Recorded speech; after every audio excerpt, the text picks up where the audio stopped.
Student, मैं मित्र आदि आपका हार्दिक अभिनंदन करता हूँ कृष्णा क्लासेस मध्यपुर में। आज हम फिर आपके सामने एक कक्षा 12 चैप्टर नंबर 6 की एक प्रॉब्लम लेकर आए हैं। प्रॉब्लम नंबर 22 बहुत इंपॉर्टेंट प्रॉब्लम है। इस प्रकार की प्रॉब्लम हर बार बोर्ड परीक्षाओं में पूछी जाती है।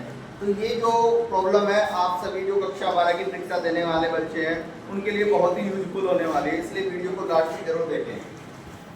प्रॉब्लम है आपकी, एक 28 सेंटीमीटर लंबे तार को दो टुकड़ों में विभाजित किया जाता है। एक टुकड़े से वर्ग, दूसरे टुकड़े से वृत्त बनाया जाता है। दोनों टुकड़ों की लंबाई कितनी होगी? इसमें वृत्त और वर्ग का जो क्षेत्रफल है वो न्यूनतम होना चाहिए। हम इसको दो भागों में तोड़ना है। 28 सेंटीमीटर के टुकड़े को, जो तार का टुकड़ा है, एक से वर्ग बनाना है और एक से वृत्त बनाना है। दोनों के क्षेत्रफल बताना है। उस समय दोनों का जो क्षेत्रफल होगा, सम्मिलित क्षेत्रफल होगा, वो न्यूनतम जब होगा तो उस समय जो तार के दो अलग अलग भाग बनाए हैं उनकी विमाएं, उनकी लंबाई कितनी होगी। तो कैसे करेंगे बच्चों इसको? माना तार के एक टुकड़े की लंबाई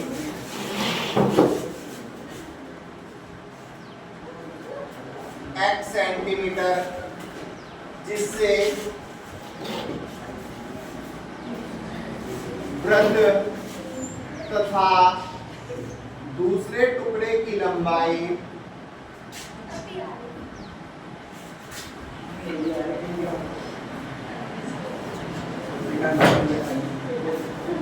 28 माइनस x सेंटीमीटर, जिससे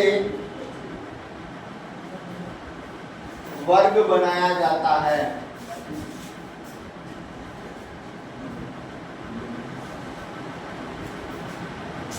जो x सेंटीमीटर लंबा तार का टुकड़ा है उससे एक वृत्त बनाया गया।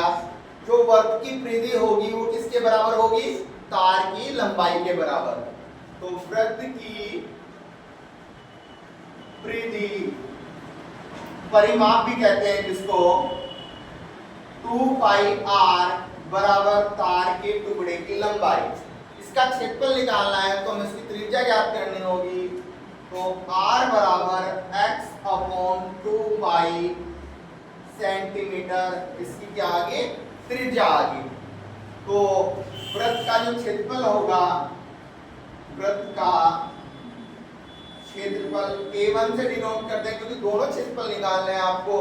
वृत्त का क्षेत्रफल होता है पाई r स्क्वायर। r की वैल्यू ये है, यहाँ पर पुट करेंगे आप।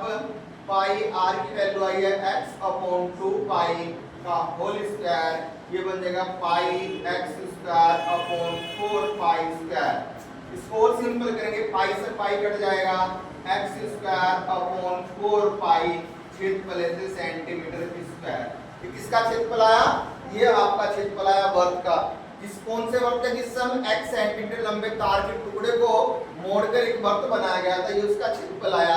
तार का जो दूसरा टुकड़ा आपने लिया था वो था 28 माइनस x सेंटीमीटर। इससे आप ये क्या बनाएंगे? वर्ग बनाएंगे।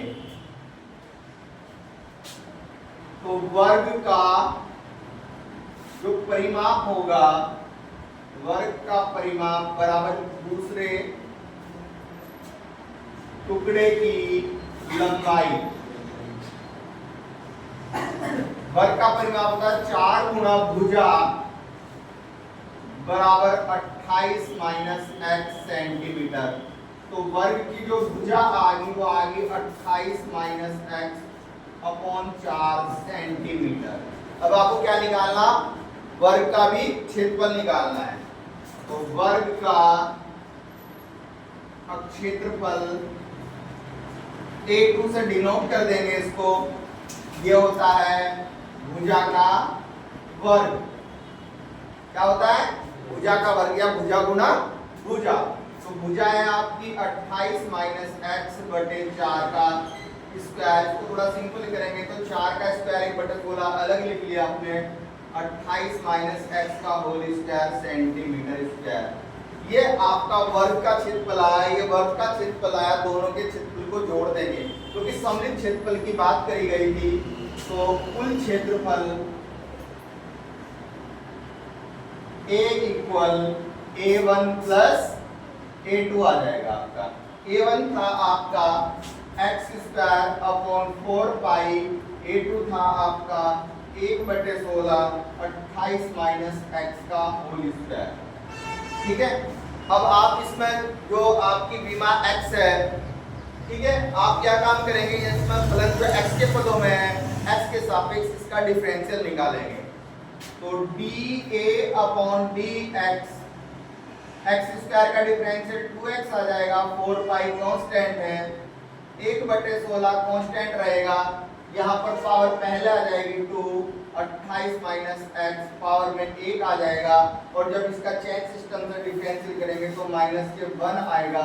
इसको सिंपल करेंगे तो x बटे 2 पाई, ये 2 से 4 कट जाएगा, 2 से 16 आ जाएगा, माइनस पहला आ जाएगा 1/8 28 माइनस x। ठीक है ना, इसका आप एलसीएम ले सकते हैं तो 8 पाई आ जाएगा।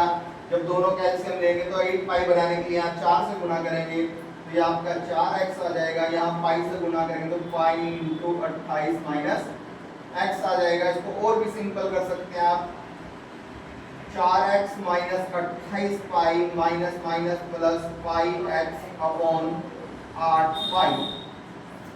इसको थोड़ा सा और सिंपल कर दो, 4 यहाँ से और यहाँ से x कॉमन ले लेंगे हम, तो x कॉमन लेंगे 4 plus pi minus 28 pi upon 8 पाई। ठीक है, अब फलन को उच्चतम और न्यूनतम दिखाने के लिए आप क्या काम करते हैं, फर्स्ट टाइम डिफरेंशियल को 0 के बराबर रखते हैं। तो dA अपॉन dx इक्वल 0 रखेंगे, x 4 plus pi minus 28 pi upon 8 pi equal 0। जब इसकी गुणा इसके साथ होगी तो 0 बन जाएगा, x 4 plus pi minus 28 pi equal 0 बन जाएगा।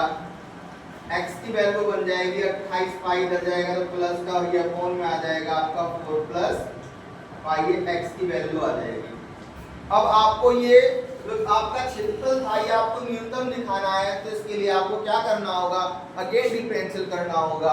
तो यहाँ पर एक बार फिर से आप अगेन डिफरेंशियल करेंगे, ये बन जाएगा d square a upon dx square. First time differential आपने कहा किया हुआ, ये किया हुआ है। ठीक है, इसमें से 1/8 पाई कांस्टेंट रहेगा, पहले से ही अपॉन में है। ये 4 प्लस पाई भी आपका कांस्टेंट बन जाएगा, 4 प्लस पाई बचा x का डिफरेंशियल 1 हो जाएगा, माइनस के 28 पाई है, जो कांस्टेंट है, कांस्टेंट का डिफरेंशियल 0 रहेगा तो माइनस 0। तो इसको सिंपल करेंगे, 4 प्लस पाई अपॉन 8 पाई, ये आपका ग्रेटर देन 0 आ जाता है, इसका मान धनात्मक आता है। इसका मतलब हुआ जो आपका क्षेत्रफल है वो क्या होगा, न्यूनतम होगा। इसलिए लिख देंगे x बराबर 28 पाई अपॉन 4 प्लस पाई पर a का मान न्यूनतम होगा। ठीक है, तो इसका मतलब x बराबर 28 पाई बटे 4 प्लस पाई आपकी करेक्ट वैल्यू है। आपके तार के टुकड़े की लंबाई तो आ गई है, आपको दूसरे टुकड़े की लंबाई ज्ञात करनी है। तो यहाँ लिखेंगे दूसरे टुकड़े की लंबाई 28 माइनस x, 28 x की वैल्यू पुट कर देंगे 28 पाई बटे 4 प्लस पाई, इसके बटे 1 करके लघुत्तम लेंगे तो 4 प्लस पाई, क्रॉस गुणा करेंगे 28 दूनी 56, 112 आ जाएगा। 28 के 4 के साथ गुणा करेंगे 112 आ जाएगा, फिर 28 की पाई के साथ करेंगे प्लस के 28 पाई आ जाएगा, माइनस के 28 पाई आ जाएगा, इससे कट जाएगा 112 बटे 4 प्लस पाई, ये आपके दूसरे टुकड़े की लंबाई आ जाएगी। तो ये आपकी प्रॉब्लम सोल्व हो जाती है। एक जो 28 सेंटीमीटर लंबा तार का टुकड़ा था उसे 2 भागों में विभक्त किया गया था। उस समय आपको दोनों टुकड़ों की लंबाई बतानी थी, जिस समय उन दोनों का जो क्षेत्रफल सम्मिलित किया जाए तो न्यूनतम हो। तो दोनों टुकड़ों की लंबाई क्या आएगी, एक टुकड़े की लंबाई आएगी 28 पाई बटे 4 प्लस पाई, दूसरे की आएगी 112 बटे 4 प्लस पाई। ये आपका प्रॉब्लम सोल्व हो गया। Thank you.